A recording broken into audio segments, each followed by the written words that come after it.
各位大家好，我是韩红，现在在于日喀则的正中定日县。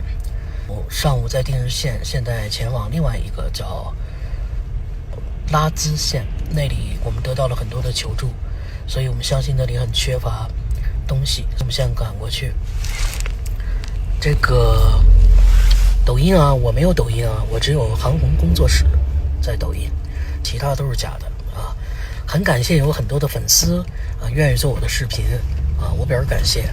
但也有一些特别 OK 就那样的啊。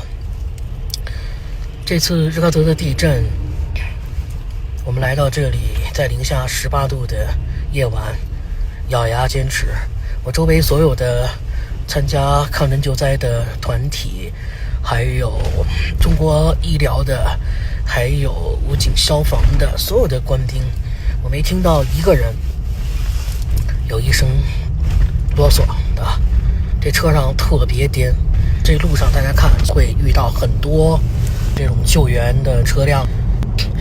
这次韩红团队是来了25个人，分别是解放军301总医院、北大人民医院、空军总医院以及这个四川司法警官医院。感谢上述战友们对韩红团队的支持。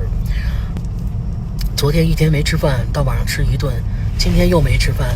中午的时候很感谢山南消防，他看见了我们这支队伍，因为没饭吃，我们都是发的这种压缩饼干，我们部队的，然后他们就主动给我们煮了些方便面，特别感谢啊，山南消防，谢谢你们。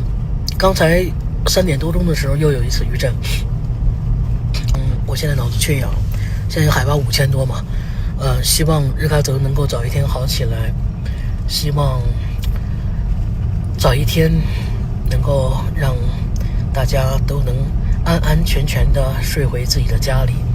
韩红团队会参与灾后重建工作的，感谢所有人对韩红基金会这次的捐助，谢谢。